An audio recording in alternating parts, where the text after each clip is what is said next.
Dave Fisher from USA Hockey. I'll be here with you as part of the staff here for this championship. Pleasure to be back. How many of you are with us at the Frozen Four for the first time? Most of you been here before? A lot of new people. We welcome you. Certainly on behalf of the NCAA, ECAC Hockey, the Philadelphia Local Organizing Committee, we're pleased to have you here for this 67th annual NCAA Men's Ice Hockey Division I Championship. Its culmination here at the Wells Fargo Center, the Frozen Four. And just a few reminders here before we get going. How many of you have cell phones, pagers? Probably most of you. So if you could all right now make sure you turn them up to full volume and that they're on so we can interrupt the proceedings. That would be appreciated. No, kidding, of course, just the opposite. We do have fines here at the Frozen Four, and the money goes to charities. The fine for each time we hear the device is $50, and so we started that a few years ago, and we've raised lots of money. Hopefully we don't raise too much here this weekend. Mark Beddix is here. I saw him somewhere. I think most of you know Mark. Oh, he's in the back.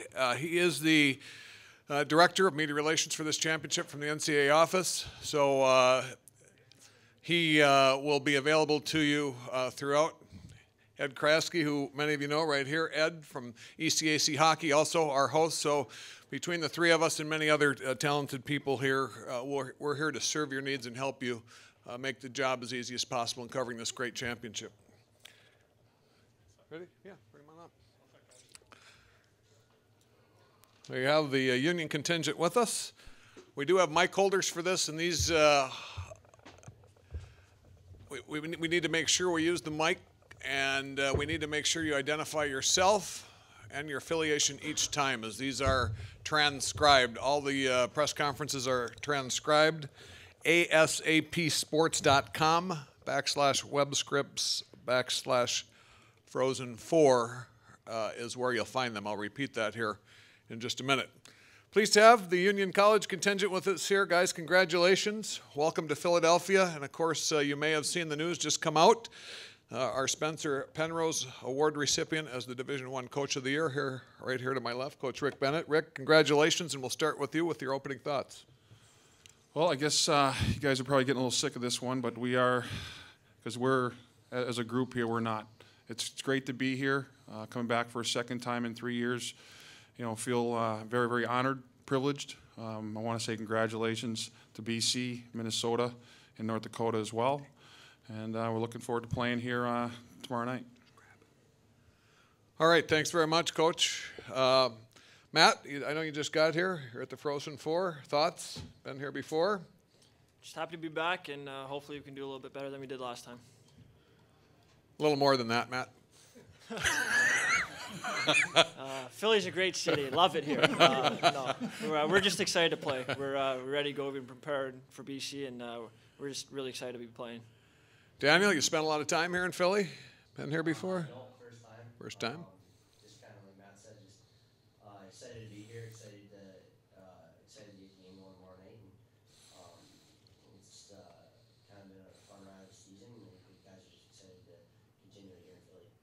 And Shayne, didn't mean to crowd you there with Marvin. We forgot to take Marvin away. He's 16th year as a media mascot of the Frozen Four. You can say hi to him if you'd like, but I already did. Eddie, we should probably take Marv away so Mark doesn't yell at us. That'd be good. But Shayne, chance to win a national title. It's definitely any chance you have to win a national title. It's definitely special. But being here in Philly, it's fun. Second time in 3 years for us now. But we're just excited to get on the ice finally and get out of school for the week. But definitely can't wait to play tomorrow. All right. Again, we have the mics. Identify yourself. We'll start in the front and just make sure you address your question to a particular individual, please. Ken Shaw from the Schenectady Gazette for the guys. Just how has the preparation been different from 2 years ago? Is it more relaxed than it maybe was as you get ready for this game? Daniel, let's start with you. Yeah, I think guys are just kind of a little more focused on what we're here to do, and more understanding of we're here to play a hockey game and a couple hockey games. It's more of a business trip than it was last time we went to Tampa. I think kind of the pageantry of the event was a bit of a whirlwind for us the first time going. guys have been good so far, and I think now we're just trying to focus on tomorrow against Boston College. Shane. Yeah, like Daniel just said, I think our first time in the Frozen Four, we were just happy to be there. Of course, we wanted to win. It didn't end up our way, but this year it's more business approach here, and we're just looking to have do some damage and better than we did last 2 years ago. Matt? Yeah, I think guys were a little bit awestruck with everything in Tampa, but definitely not so here. I think the upperclassmen done a great job of preparing the younger guys, and we're just treating it like it is just another hockey game. The nets are the same, puck's the same, and we'll be ready to go. All right, further questions? Okay, right here in front. Hi, Anthony Galizzi with the Boston Globe. Daniel, if you could talk about playing this year with Mike Vecchione and him as a center on your line. What has it been like playing with him, and what has he been able to bring for you guys? I think Mike's a very dynamic player. I think the biggest thing I've noticed playing with him, I mean, he's a freshman, but he certainly doesn't play like a freshman. I mean, on the forecheck, he's jumping pucks, jumping guys, and I think he's the kind of player that makes the players around him better. And I think as a freshman, you can't say that about many. And I mean, it's been a lot of fun playing with him. He's scored some really big goals for our team down the stretch, especially in Lake Placid. I remember he got a really big one, and it's been a blast for me personally. And he's a great player, and I think you can expect big things from him to come. Okay, right here. John Smallwood, Philadelphia Daily News. Coach Bennett, in a lot of sports, the BCS programs, the money from there makes a big difference. Why is this a sport where a school like yours, a Division III, in every sport except for hockey, can thrive and have success? And with the BCS money flowing in, is there a danger that could change in the future? I haven't really got caught up in the BCS and all the money. I know how Union runs. It's been successful. The model's in place, being a financial aid school. It's worked well. We have a lot of alumni that have really supported our school. And through that, I think we thrive through Union College that way. Our 264th game in Frozen Four history tomorrow, 5:06, by the way, drop of the puck on ESPN2. Yes, sir. John Borg from Comcast Sportsnet, Philadelphia. This is for Shayne. Shayne, Guy Goudreau coached you back in the day. I know that you skated with Johnny growing up in the same area. What does it mean to come to this venue here in Philadelphia and to go up against a guy like Johnny? I'm not from New Jersey, but Johnny, I played with him at the World Junior. It's the only time I ever played with him, but I played against him a little bit when we were younger. He was on, I think, the Little Flyers, and I was on the Junior Panthers, and he's a great player. Even back then, he was still the smallest kid. And, he's an amazing player. Every time he touches the puck, it's something special is going to happen. The crowd gets on their feet, and he's not a kid you could just try and hit because he's pretty much unhittable. He's so shifty, but again, he's a great kid, and he's a very humble kid too. He was my roommate at the pre-tournament in Finland, and you couldn't even tell he was the best college hockey player because he was just so humble about it. He's just an easygoing kid, and he's definitely a great hockey player. Right here, Jim. Jim Conley from U.S. College Hockey Online. Rick, could you just comment on the Penrose Award, what it means to you and what it says about your staff? Well, it means more to, I guess, to our staff than anything. I really do believe it's a staff award, and actually should be a player award. The players are the ones that are playing this game. They make you look good, and these guys have certainly done that in my time here at Union College, and I'm grateful, to them. Grateful to the staff. Jason Tapp, Joe Dume, and John Ronan have done a phenomenal job. And I mean, they make you look good. And I think you got to put a name to the award. I guess my name is on that now, but it really belongs to everybody. Okay, in the back here. Jonathan Tannenwald from Philly.com. This question is for Shayne first. I'm sure you've had some taste by now, given your ties to the Flyers, of how crazy the city is for hockey generally. But it doesn't have any Division I college hockey right in this region. It's that sort of grassroots hockey culture is not quite the same as it is in some of the other big cities in the country, and even some of the smaller towns like up where you guys are. Can you talk a little bit about that college hockey culture and maybe what this city might be missing in that regard? And Coach Bennett, if maybe you can add on afterwards as well. Big difference between college hockey and, of course, pro is, I mean, of course, we're not getting paid. We go out there and we just put our heart on the line. Every guy is playing for the guy next to him. I mean, it's 100% all heart out there. College hockey is a dynamic game. We wear cages and stuff. Guys are blocking shots that you probably wouldn't see in pro, doing anything for their team just to raise a piece of wood at the end of the year. But it's worth everything. But college hockey is definitely a different game to pro. I mean, of course, just it's all 100% heart. Coach Bennett. Yeah, the college versus pro. These guys are here. They're student athletes for a reason. They came to college because they wanted to be a student first and then an athlete second.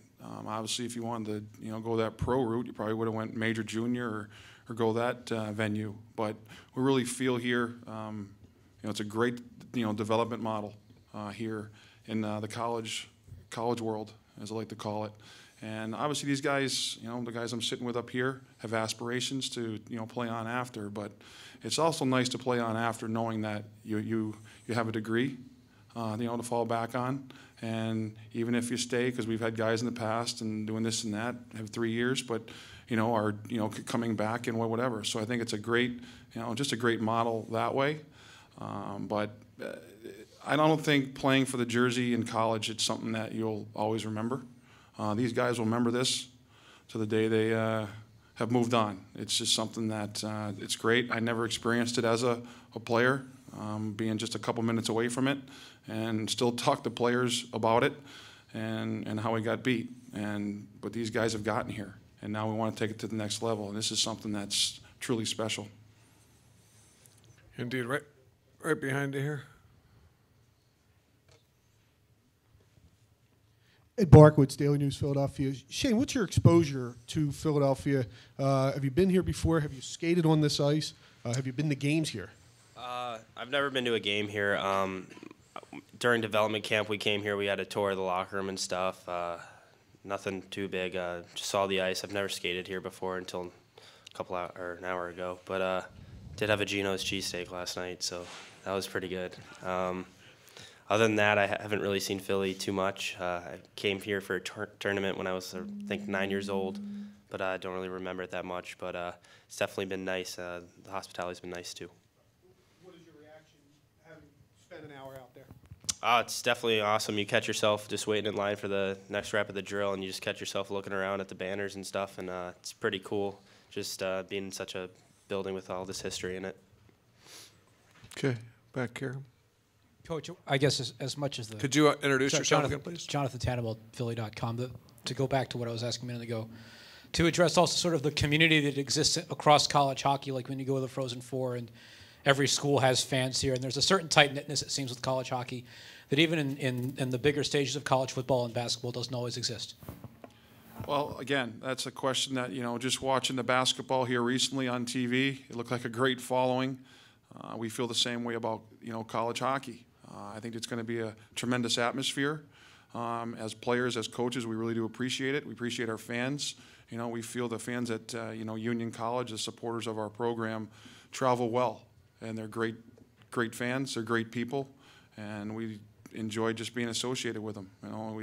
We work harder when we put that jersey on or we go behind the bench for them. And it's tremendous. And being at a venue like this, it's just a once-in-a-lifetime experience. John, right here. Yeah, this is for the coach. Please reintroduce yourself. Yep, John Bork from Comcast Sportsnet Philadelphia. Some of the players were talking about, Coach, your selection of Rocky II on the bus ride down here. Why maybe you selected that particular movie, and maybe some of the players' takes on watching it, and if that gave them a sort of a motivational ploy. Is that what they said? Okay.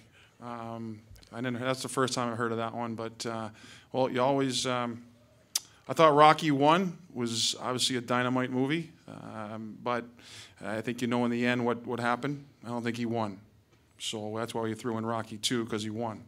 And it was just a phenomenal movie, a guy with a lot of heart, and I think this team embodies that. It has a lot of heart, and they come to work every practice and every game. And it was just kind of obviously going to Philly. Obviously has that ties as well, so not too much. I wouldn't look into it too much. Rocky II, Matt?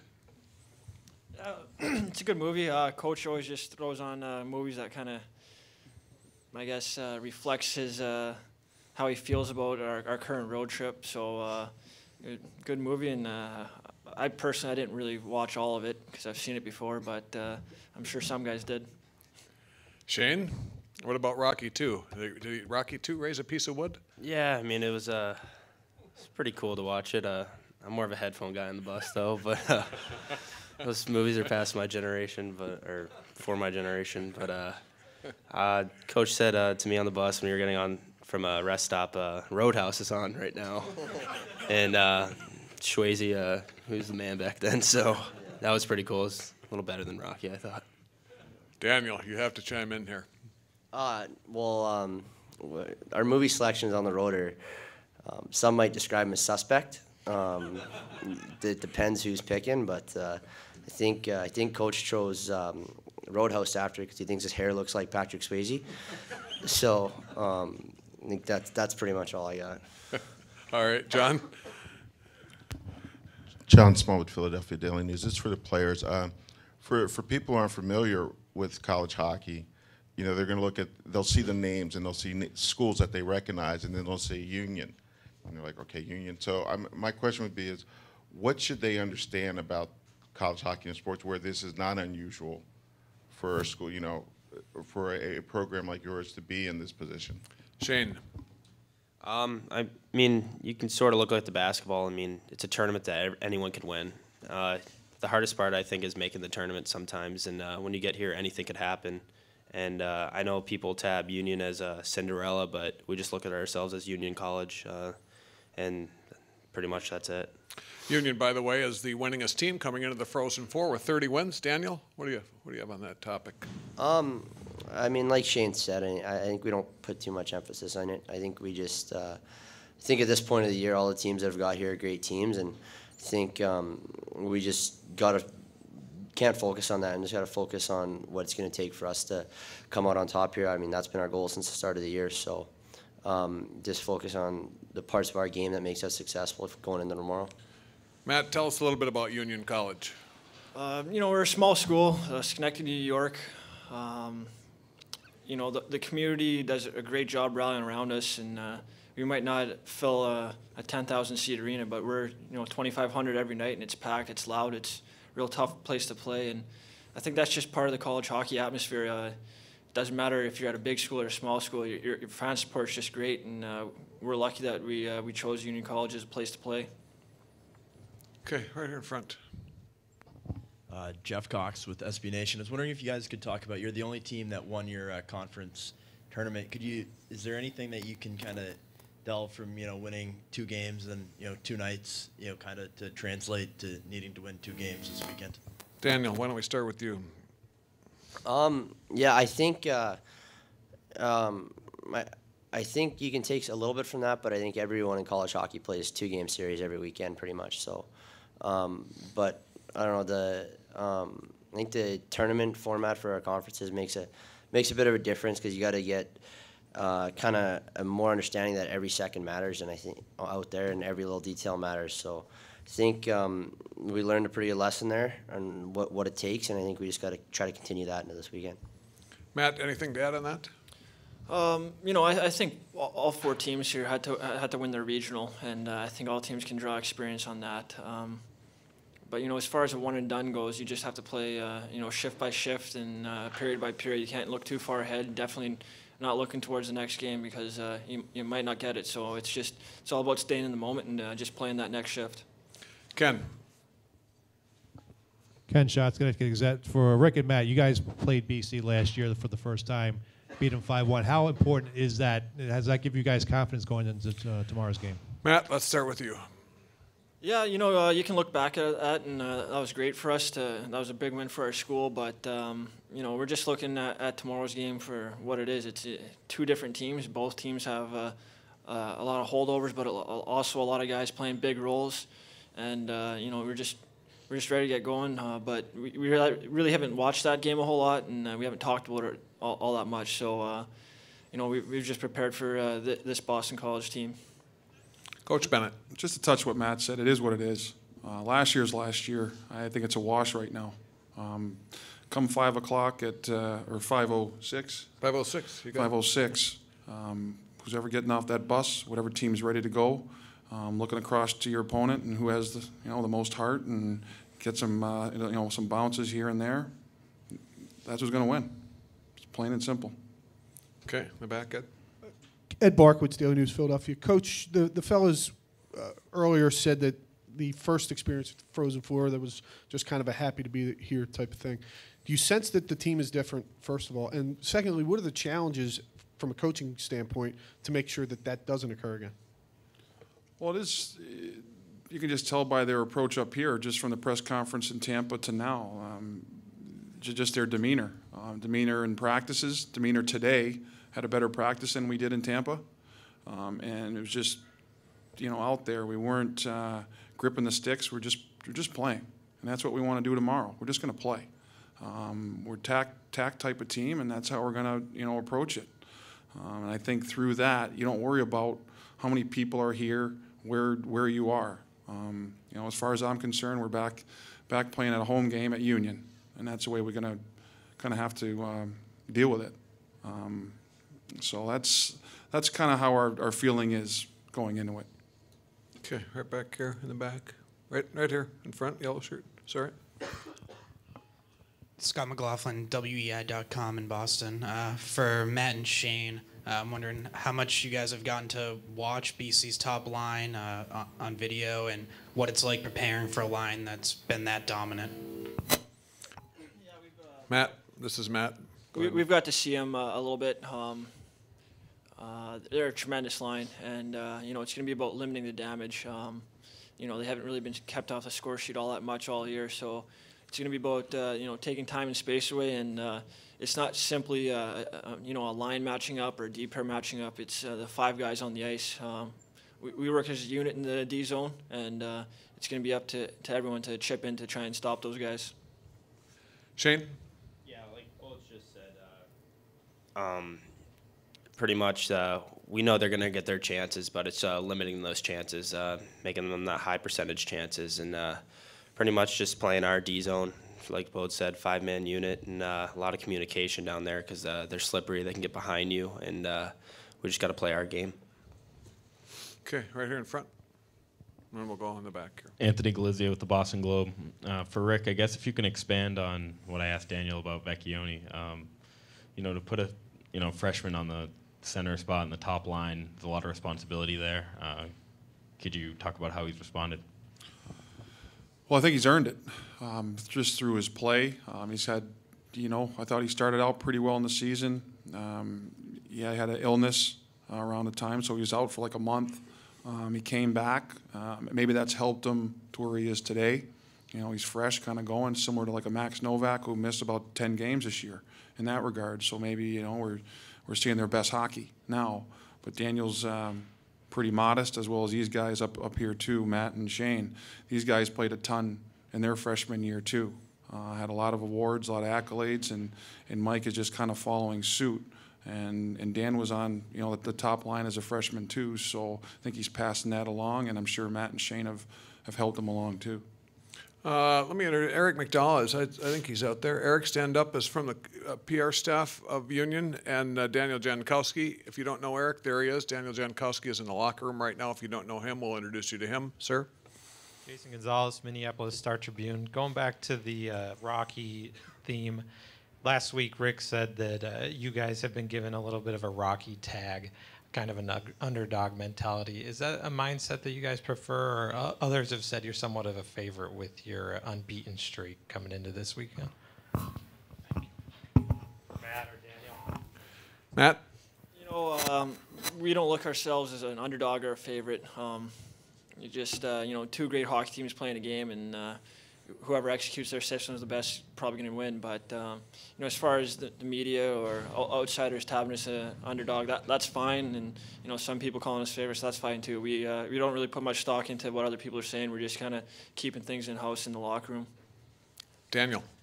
Yeah, I think Matt kind of hit it right on the head there. I think we're all that stuff doesn't come into the locker room, doesn't come into like team conversations or what guys are thinking.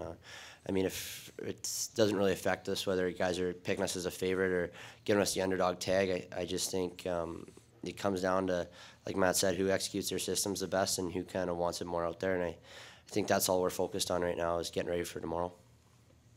Okay, yes, sir, right here.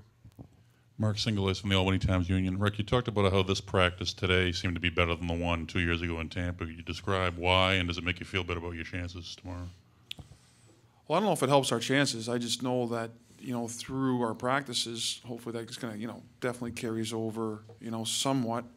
Every guy's different. But I just felt today was the guys are more plugged in than the first time around. I thought we were a little starstruck there in Tampa. Me being one of them. It was just one of those, just being a rookie coach, as well, staff, I don't know how you prepare for that. You prepare for that by going through experiences, and that's what we did. Here we are again, and I just thought today these guys are plugged in. It's a compliment to the guys I'm sitting up here with. These are the guys that make the practice go, and today they did. You're tweeting. Hashtag is Frozen4. I know that'll come as a big surprise. Further questions? Yes, ma'am. Right behind you there. Joshvina Shaw, College Hockey News. This is for Coach Bennett. Colin Stevens was injured for about 4 games in the beginning of the year, but since he came back, how have you seen him kind of develop and progress, and how important is he to your team? Well, I'm going to go with the second part. I think a goaltender is very important to your team, as we like to call them. I've said it about 22,000 times. Our sacred 7 back there. It's our goalie and our 6D. And Colin has to save the puck. Our D have to get it up to our forwards, and that's what they do. And Colin is the backstop of that. He's a very humble guy, honest, so it's easy to play for him. These guys enjoy playing for him. And through his work, and I think the guys see this with Jason Tapp and other coaches, he works tremendously hard. He's very willing to get better. And I think through that, that's why he's had this season that he's had. And he's had some great, some teachers along the way to help him. Troy Grosnick, he had a chance to watch Keith Kincaid a little bit, and Corey Milan as well. So, he's had a lot of, experience to fall back on. Okay, John. Yeah, John Borg, Comcast Sportsnet Philadelphia, for Coach.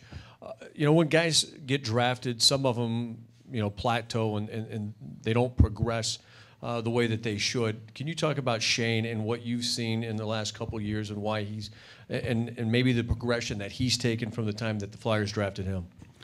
What I just said about Colin is probably about the same thing I'm going to say about Shayne. He came in, obviously he had a lot of help. He had a lot of help along the way. Nolan Joseph White, I believe, was his roommate, and I was, and I think that helped a ton. Nolan was a good leader. He's had Matt here. Back there, you can fall back on Matt, and through Matt's experience, and I think he passed that on too, as well as Dan, and what he had went through as a freshman. I think the fact that Shayne, I thought, got better about middle of the year, his freshman year, in areas of his game when he really decided that, this, defensive thing's really going to help me here. And this is what we talked about in his recruiting trip. This is what he wanted to get better at. The offensive stuff, I'm not teaching him. That's I think that's a gift, just like it is with Matt and Dan. But it's just to bear down defensively, to play the game as at least our coaching staff feels the right way. 100% hockey player instead of a 50%er. And he's bought into it. And that's why he's gotten better. That's why these guys have gotten better. In the back there. NATO and U.S. College Hockey. For Rick, just going back to the summer, you had Josh Storrs leave early. You brought in Michael Ponrelli to replace him. What let you pick Michael to come in out of some other player, and how do you feel he's adjusted as the year has gone on? I'm not going to sit here and say that was an easy choice. We talked about it as a staff, but when you're player of all of Canada, I think it kind of makes it a little easier. And Jason Tapp and Joe Dume did a phenomenal job in that recruiting process. And Michael was willing to come. He wanted to come, and just made it easy. He's, like I said, he's had a very nice year. He's gone through some ups and downs too, just like every freshman does. But, I think at crucial times he's come up big for us. And it just made the decision, pretty easy in the fact we did lose a tremendous hockey player in Josh Juris. He was a super guy in the locker room, team guy. And, as we said before, we wish him all the best. And still do. It's just the fact that when Mike came, it was a different element than Josh, and he seems to fit into our team. Okay, very good. Guys, thanks very much. Best of luck. We'll see you tomorrow night. Coach, congratulations. Well, thank you very much. Great Thank you. news. Fun to watch your team. Yeah, thank you. Guys, good luck. Appreciate it. Thank you. Yeah, have fun. Enjoy their journey.